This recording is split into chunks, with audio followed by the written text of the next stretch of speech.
Hello दोस्तों, तो इस वीडियो में हम लोग स्टडी करेंगे ग्रीन रिवॉल्यूशन के बारे में। सबसे पहले समझो कि रिवॉल्यूशन क्या होता है।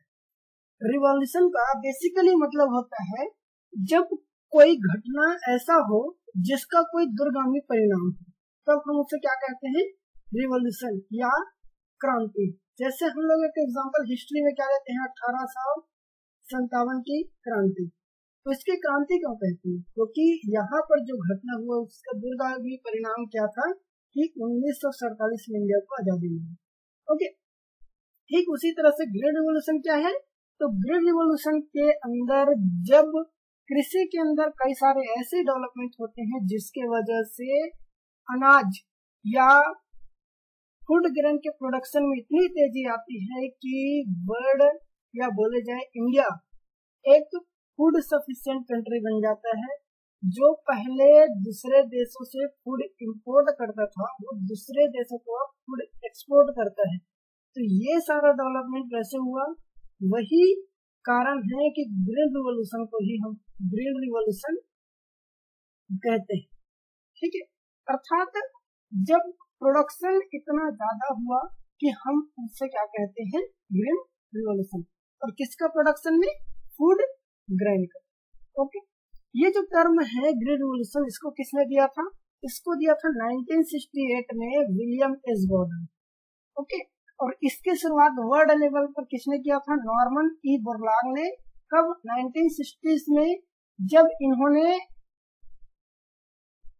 बौने या कम हाइट वाले व्हीट की वैरायटी डेवलप की। ओके, हाई यील्डिंग वैरायटी, और ये बेसिकली कौन सा था, high yielding dwarf variety of wheat, इसको डेवलप किया, जिसके कारण नॉर्मन ई बोरलॉग को वर्ल्ड में क्या कहा जाता है, फादर ऑफ ग्रीन रिवॉल्यूशन कहा जाता है।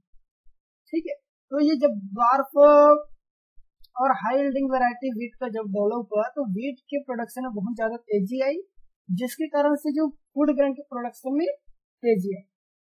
ओके, इसीलिए नॉर्मन ई बोरलॉग को फादर ऑफ ग्रीन रिवॉल्यूशन कहते हैं, और इसको नोबेल पीस प्राइज दिया गया था 1970। अच्छा, इस वर्ल्ड ग्रीन रिवॉल्यूशन की शुरुआत कहां से हुई थी, मैक्सिको। ओके, इसीलिए मैक्सिको को बर्थ प्लेस और burial ground of green revolution कहा जाता है, इसको याद रखें। ये जो ग्रीन रिवॉल्यूशन है उसे हम क्या कहते हैं, थर्ड एग्रीकल्चर रिवॉल्यूशन भी कहते हैं।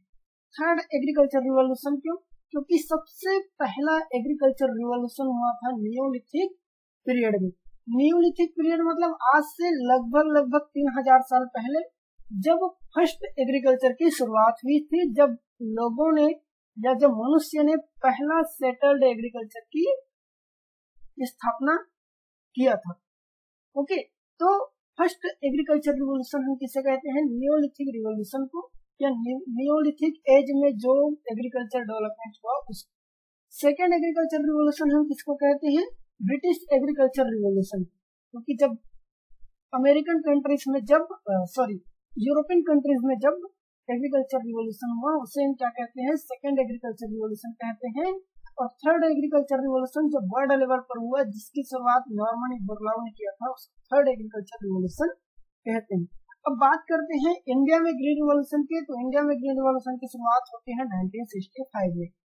बेसिकली इसकी जो स्टार्टिंग होती है वो एक्चुअल में 1967-68 में होता है, लेकिन इसके जो न्यू है वो 1965 से ही रख दिया जाता है, क्योंकि काफी सारे पॉलिसी फ्रेमवर्क तैयार करना होता है, तो इस कारण इसकी शुरुआत 1965 में हुआ, लेकिन एक्चुअल ग्राउंड में ये कब आया, 1967-68 में। और इस ग्रीन रिवॉल्यूशन के कारण इंडिया जो था एक समय दूसरे देशों से फूड इंपोर्ट करता था, अर्थात इंडिया का था फूड डेफिशिएंट कंट्री था, वो आज वर्ल्ड का second largest food grain producer. Okay, आज इंडिया वर्ल्ड का सेकेंड लार्जेस्ट फूड प्रोड्यूसर है आफ्टर चाइना। ओके, इस ग्रीन रिवॉल्यूशन के कारण इंडियन एग्रीकल्चर जो पहले मुख्य रूप से किस तरह का हुआ करता था, सब्सिस्टेंस टाइप, वो इंडस्ट्रियल सिस्टम में कन्वर्ट हुआ। सब्सिस्टेंस टाइप एग्रीकल्चर मतलब यहाँ पर इंडिया में ग्रीन रिवॉल्यूशन के पहले व्यक्ति केवल अपने और अपने परिवार की आवश्यकताओं की पूर्ति के लिए ही फूड ग्रो करता था। उसके पास इतना उत्पादन हो ही नहीं पाता था कि वो मार्केट के लिए ग्रो कर सके। इसीलिए जब ग्रीन रिवॉल्यूशन आया और काफी सारे मॉडर्न टेक्नोलॉजीज को यूज किया तो एग्रीकल्चर के प्रोडक्शन में काफी ज्यादा इंक्रीज हुई और एग्रीकल्चर जो है वो एक कॉमर्शियल फॉर्म में या इंडस्ट्रियल सिस्टम में डेवलप। ओके, कौन कौन सी टेक्नोलॉजीज थे जो ग्रीन रिवॉल्यूशन के दौरान यूज की गई? तो सबसे फर्स्ट एंड फॉरमोस्ट रीजन आता है हाई यील्डिंग वेराइटीज का use. Okay, high yielding varieties का use, especially high yielding variety of wheat and rice. Second, mechanisation of agriculture. Agriculture के अंदर काफी सारे मशीनों का यूज किया गया। ओके, थर्ड, एग्रोकेमिकल का यूज, जैसे फर्टिलाइजर है, पेस्टिसाइड है, इसका बहुत ज्यादा मात्रा में इस दौरान यूज किया गया और साथ ही इरिगेशन फैसिलिटीज को बढ़ाया। इसी कारण से इन चारों कारणों से प्रोडक्शन में काफी ज्यादा वृद्धि हुई और इंडिया एक फूड डेफिशिएंट कंट्री से leading food producer of the world हुई। अगर हम देखें कि इंडिया में जो ग्रीन रिवॉल्यूशन लाने का कारण क्या था, तो सबसे पहला अगर हिस्ट्री में जाकर के देखें तो इसका कारण था 1943 में आया हुआ बंगाल का जो अकाल आया था। बंगाल में जो फेमाइन आया था वो इसका मुख्य कारण माना जाता है, जिसके कारण लगभग 4 मिलियन लोगों की मृत्यु हो गई थी भूख के कारण। कहाँ पर? बंगाल में या जो पूर्वी भारत है वहां पर। अच्छा, बंगाल फेमाइन किसके द्वारा आया था? ये एक डिसीज के कारण आया था जिसका नाम क्या है? ब्राउन स्पॉट ऑफ राइस, जो कि किसके कारण होता है? हेलमिंथोस्पोरियम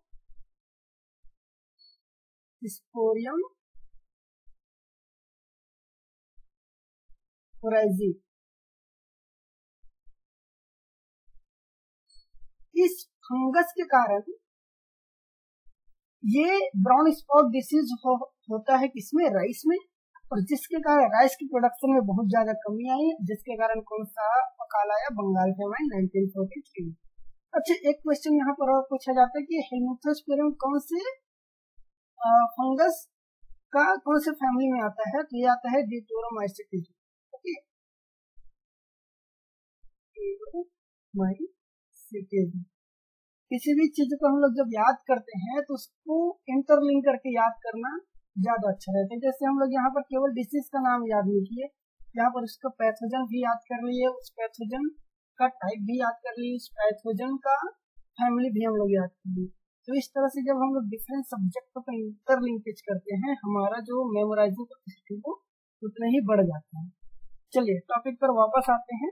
तो पहला रीजन तो ये बंगाल का फेमाइन हो गया। सेकेंड रीजन क्या था? पॉपुलेशन में तेजी से वृद्धि। लगभग 1960 से 1990 तक इंडिया की पॉपुलेशन में काफी ज्यादा तेजी से वृद्धि हुई आफ्टर इंडिपेंडेंस। ओके, भारत के आजादी के बाद पॉपुलेशन में तेजी से वृद्धि हुई, जिसके कारण भी भोजन की आवश्यकता पड़ी।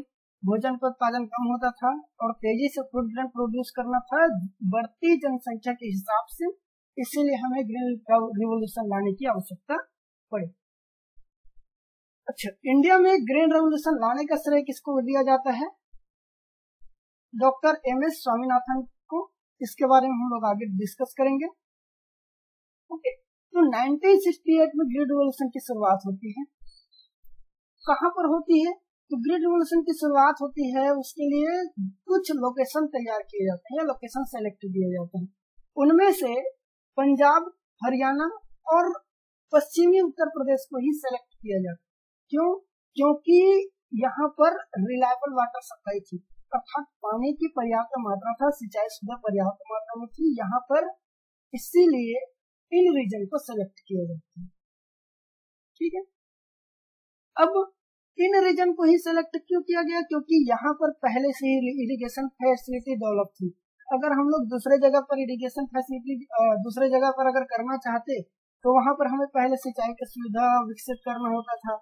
ठीक है, तो वो सारा चीजें न करके जो एरिया पहले से विकसित है उसी को सेलेक्ट किया गया। ओके, व्हीट रिवोल्यूशन क्यों कहा जाता है? क्योंकि ग्रेन रिवोल्यूशन के कारण मुख्य रूप से जो गेहूं का प्रोडक्शन है उनमें 3 गुना वृद्धि हुई, लेकिन बाकी जो सीरियल है जैसे राइस, मेज, ज्वार, बाजरा, इन सब के प्रोडक्शन में लगभग दोगुना वृद्धि हुआ। कब तक? 1967 से 2003-4 में। ओके, इन इस ड्यूरेशन में गेहूं का प्रोडक्शन में 3 गुना वृद्धि हो गया, लेकिन दूसरे अनाजों के उत्पादन में केवल 2 गुना वृद्धि हुआ। इसीलिए ग्रेन रिवॉल्यूशन को हम नॉर्मली व्हीट रिवॉल्यूशन भी कहते हैं। इस ग्रेन रिवॉल्यूशन के क्या क्या पॉजिटिव इम्पैक्ट हैं? हर एक सिक्के के 2 पहलू होते हैं। इस ग्रेन रिवॉल्यूशन के भी कुछ पॉजिटिव और कुछ नेगेटिव पहलू भी हैं। जैसे पहला हम लोग बात करें कि जो ग्रेन रिवॉल्यूशन के पॉजिटिव इम्पैक्ट क्या कर रहा है, तो इसका पहला पॉजिटिव इम्पैक्ट है इंडिया जो कि फूड डेफिशिएंट कंट्री था वो क्या बन गया? फूड सफिशिएंट कंट्री बन गया। जो इंडिया पहले दूसरे देश से फूड इंपोर्ट करता था उसको खुद एक्सपोर्ट करता है, तो इस तरह से इंडिया के अंदर इंक्रीज हुआ प्रोडक्शन। इंपोर्ट कम हुआ, हम लोग महंगे दामों में जब विदेशों से फूड ग्रेन खरीद करके लाते थे तो वो तो हमें महंगा पड़ता था, लेकिन जब हम लोग अपने ही घर के अंदर या अपने ही देश में अगर फूड ग्रेन प्रोड्यूस किए तो हमें विदेशी मुद्रा की बचत हुई, जिसे फॉरेक्स बोलते हैं। ठीक है, अगला हम लोग देखते हैं तो पर कैपिटा जो फूड ग्रेन की एबिलिटी है वो बढ़ी। प्रति व्यक्ति जब खाद्यान्न की उपलब्धता बढ़ेगा तो व्यक्ति के पोषण दर में वृद्धि होगी, और जैसे जैसे व्यक्ति के पोषण के दर में वृद्धि होगी या उसे जितना अच्छा भोजन मिलेगा उतना अच्छा ही उस व्यक्ति की एफिशिएंसी भी बढ़ेगी। अर्थात फूड ग्रेन की अवेलेबिलिटी इंडिया में एक तरीके से व्यक्ति के अंदर एक कैपेबिलिटी जनरेट की। ठीक है, एक क्षमता को विकसित किया, क्योंकि उसे क्या मिलने लगा? पर्याप्त पोषण, और वो पोषण किसके माध्यम से मिलने लगा? भोजन के माध्यम से। सेकंड, प्रति पर यूनिट एरिया में प्रोडक्शन बढ़ा, प्रोडक्टिविटी बढ़ी, जिससे फार्मर की इनकम बढ़ा, और जैसे इनकम बढ़ेगा लाइफ स्टाइल में भी वृद्धि होगी। इंडस्ट्रियल ग्रोथ हुआ, जैसे जब ग्रेन रिवॉल्यूशन हुआ तो मैकेनाइजेशन को प्रमोट किया गया। मैकेनाइजेशन के लिए ट्रैक्टर, हार्वेस्टर, थ्रेसर इन जैसे मशीनों की बनाने के लिए फैक्ट्री चाहिए थी, तो ये भी वृद्धि हुई। एग्रोकेमिकल इंडस्ट्री में वृद्धि हुई, जैसे फर्टिलाइजर, पेस्टिसाइड का। साथ ही एग्रो बेस्ड इंडस्ट्री जैसे फूड प्रोसेसिंग इंडस्ट्री, ये सारे भी विकसित हुई। और जब ये सारी चीजें हुई तो उनके कारण फैक्ट्री में काम करने वाले लेबर की भी आवश्यकता पड़ती थी, इसीलिए एम्प्लॉयमेंट भी जनरेट किया। ओके, फैक्ट्री में काम करने वाले लेबर भी जरूरत पड़ेगा, उसके लिए एम्प्लॉयमेंट भी जनरेट किया। अगला, फार्म लेबर। जब प्रोडक्शन बढ़ेगा तो उस प्रोडक्शन के प्रक्रिया में कई तरह के लेबर यूज होंगे, तो उन लेबर्स के लिए एम्प्लॉयमेंट जनरेट किया। अगर हम बात करें निगेटिव इम्पैक्ट, इस ग्रेन रिवॉल्यूशन के कारण काफी सारे पॉजिटिव इम्पैक्ट तो पड़े। इंडिया फूड डेफिशिएंट से फूड सफिशिएंट कंट्री तो बन गया, लेकिन इंडिया के अंदर कई तरीके के मुसीबतें या कई तरह के प्रॉब्लम भी आई इस ग्रेन रिवॉल्यूशन के कारण। क्या क्या? इस ग्रेन रिवॉल्यूशन के कारण ओनली हम लोगों ने फोकस किया सीरियल पर, पल्सेस को हमने पीछे छोड़ दिया। ओके, इस कारण से सीरियल के प्राइस में क्या हो गया? कमी आई, लेकिन पल्सेस के प्राइस में उतनी ज्यादा वृद्धि हुई, ऑयलसीड के प्राइस में उतनी ज्यादा वृद्धि हुई। ओके, तो इस तरह से ये प्रॉब्लम क्रिएट हुआ। कॉमर्शियल क्रॉप की अगर हम बात करें, जैसे cotton, sugar cane, jute, tea, इन सब को भी हम लोगों ने क्या कर दिया? नेग्लेक्ट कर दिया। जैसे जब हम लोग ग्रीन रिवॉल्यूशन के दौरान हाई यील्डिंग सीड की आवश्यकता थी, लेकिन हम लोगों ने फोकस किया केवल व्हीट पर, जिससे राइस, मेज, व्हीट, ज्वार इन सब की जो हाई यील्डिंग वैरायटी थी उसकी लिमिटेड, क्या बोल सकते हैं, उसकी उपलब्धता लिमिटेड होगी। ओके, इस ग्रेन रिवॉल्यूशन का फायदा उन्हीं को मिला जिसको या जिसके पास अधिक मात्रा में भूमि थी या अधिक लैंड होल्डिंग थी। अर्थात जिसके पास लैंड होल्डिंग अधिक है उसको इनकम अधिक होगा, अर्थात जो अमीर है वो और अमीर होता जाएगा और जो गरीब है वो और गरीब होता गया, अर्थात इनकम डिस्पैरिटी भी आई इस ग्रेट रिवॉल्यूशन की वजह से। ओके, जिसके पास अधिक जमीन है उसका अधिक इनकम होगा। रीजनल डिस्पैरिटी, जैसे हमने देखा पंजाब, हरियाणा, वेस्टर्न यूपी, यहाँ पर इरिगेशन फैसिलिटी पहले डेवलप थी, अर्थात ये एरिया एग्रीकल्चर के क्षेत्र में पहले से ही इम्प्रूव था। यहाँ पर जब हम लोग ग्रीन रिवॉल्यूशन लाए तो एरिया विकसित होते हुए भी और विकसित होता चला गया, लेकिन इसके अलावा अन्य जैसे सेंट्रल इंडिया की बात करें, छत्तीसगढ़ है या मध्य प्रदेश, ऐसे कुछ राज्य हैं जहाँ पर एग्रीकल्चर उतना विकसित नहीं था, वो और भी पीछे होता गया, अर्थात एक रीजन की तुलना में दूसरा रीजन पीछे होता गया, अर्थात दो क्षेत्रों के बीच की जो गैप था या इनकम की जो गैप था वहां के फार्मर का, वो बढ़ता चला गया। ओके, वाटर कंजम्पशन भी अधिक हुआ। वाटर कंजम्पशन, अब इरिगेशन चाहिए तो इरिगेशन के लिए हम लोग एक तो ट्यूबवेल यूज करेंगे या तो फिर कैनाल का यूज करेंगे। ट्यूबवेल यूज करेंगे तो ग्राउंड वाटर डिप्लीट होगा, वाटर क्राइसिस आएंगे। और जैसे हम लोग ज्यादा इरिगेशन यूज करते हैं तो मृदा की लवणता और उसकी क्षारीयता में वृद्धि होती है। ठीक है, तो ये दोनों कारण भी पैदा हुए। मृदा पर क्या क्या प्रभाव पड़ा? ग्रीन रिवॉल्यूशन के दौरान बहुत ज्यादा मात्रा में टॉक्सिक केमिकल और फर्टिलाइजर का यूज किया गया। अधिक फर्टिलाइजर यूज करने के कारण न्यूट्रिएंट इम्बैलेंस क्रिएट हुआ, मतलब अधिक फर्टिलाइजर हम लोग मुख्य रूप से एनपीके का ही यूज किए, लेकिन जो माइक्रो न्यूट्रिएंट है इसकी जो सॉइल में उपलब्धता थी वो कम हो गई, अर्थात जो न्यूट्रिएंट का जो बैलेंस जो पहले था सॉइल में वो बैलेंस बिगड़ गया। टॉक्सिक केमिकल का यूज किए, कई तरह के पेस्टिसाइड हम लोग यूज किए, उसके कारण सॉइल में जो माइक्रो ऑर्गेनिज्म थे उसकी संख्या में कमी होती गई। इन्वायरमेंट पर क्या इफेक्ट पड़ेगा? जब इन जहरीले केमिकल को इन्वायरमेंट में छोड़ा जाता है तो उसकी वजह से ये नदी तालाब वगैरह में चले जाएंगे पानी के थ्रू और वहां पर ये pollution create. Okay, second, biodiversity. इन जहरीले केमिकल के कारण हमारे फील्ड में उपस्थित हार्मफुल जो इंसेक्ट थे, डिसीज थे, वो तो कंट्रोल हो गए, लेकिन हमारे लिए आवश्यक माइक्रो ऑर्गेनिज्म या हमारे लिए जो मित्र कीट बोल सकते हैं वो भी खत्म हो गए। ठीक है, इनके कारण इस ग्रीन रिवॉल्यूशन के दौरान बहुत ज्यादा में मशीनीकरण हुआ, और मशीनीकरण जितना अधिक होगा, जब व्यक्ति का काम मशीन करेगा तो व्यक्ति के अंदर क्या आएगा? अनएम्प्लॉयमेंट जनरेट होगा। ठीक है, टॉक्सिक केमिकल और फर्टिलाइजर यूज करने के कारण उसके रेसिडुअल इफेक्ट पड़ेगा इंसानों के ऊपर, और कई तरह के हेल्थ हजार्ड जैसे कैंसर होगा, रिनल फेलियर और बर्थ डिफेक्ट, ये सारे डिसीज व्यक्तियों के अंदर आने शुरू हो गए। अच्छा, बात करते हैं एमएस स्वामीनाथन।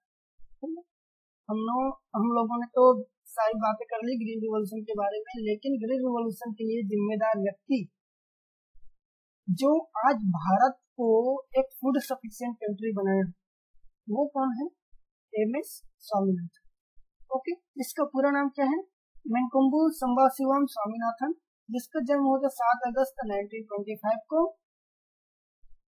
कुंभकोणम, तमिलनाडु। ओके, यहाँ पर इसका जन्म है। इसे father of green revolution in India, और इंडिया में जो ग्रीन रिवॉल्यूशन का आर्किटेक्ट भी इसी को कहा जाता है। ओके, इसे यूनाइटेड नेशन इन्वायरमेंटल प्रोग्राम या यूएनईपी के द्वारा फादर ऑफ इकोनॉमिक इकोलॉजी भी कहा जाता है। ओके, इसे यूनाइटेड नेशन इन्वायरमेंटल प्रोग्राम के द्वारा फादर ऑफ इकोनॉमिक इकोलॉजी का भी दर्जा दिया है। तो याद रखना, father of green revolution, father of economic ecology, architect of Indian green revolution किसको कहते हैं? तो एमएस स्वामीनाथन। 1961 to 67 तक ये IARI के डायरेक्टर रहे, IARI के डायरेक्टर रहे। उसके बाद ICAR के डायरेक्टर जनरल रहे 1972 से 1979 तक। साथ ही साथ ये गवर्नमेंट ऑफ इंडिया के सेक्रेटरी भी रहे। ओके, ये 1979 टू 80 गवर्नमेंट ऑफ इंडिया के मिनिस्ट्री ऑफ एग्रीकल्चर के अंदर एक प्रधान सचिव या प्रिंसिपल सेक्रेटरी रहे, ठीक है। और 1980 टू 82 तक ये डिप्टी चेयरमैन रहे प्लानिंग कमीशन के। इसी प्लानिंग कमीशन को आज क्या कहा जाता है, DPI। ओके, 1991 टू 1996 और 2005 टू 2007 ये प्रेसिडेंट रहे इसके national academy of agriculture science नास के NAAS, इसके प्रेसिडेंट रहे ये, वो भी 2 टर्म में। कौन कौन से, 1991 से 1996 तक और 2005 से 2006 तक। 2004 से 2007 के बीच में ये नेशनल कमीशन ऑन फार्मर के चेयरमैन रहे। सबसे महत्वपूर्ण चीज इनके बारे में, वर्ल्ड फूड प्राइज वर्ल्ड में देना शुरू किया गया। वर्ल्ड के अंदर सबसे पहले व्यक्ति थे जिसे वर्ल्ड फूड प्राइज प्रदान किया गया था, कब, 1987। इसको याद रखना, वर्ल्ड के अंदर सबसे पहला वर्ल्ड फूड प्राइज ग्रहण करने वाले व्यक्ति कौन थे, तो MS स्वामीनाथन। और MS स्वामीनाथन को वर्ल्ड फूड प्राइज कब दिया गया था, तो 1987 को। इसको याद। मिलते हैं नेक्स्ट वीडियो में, बाय बाय।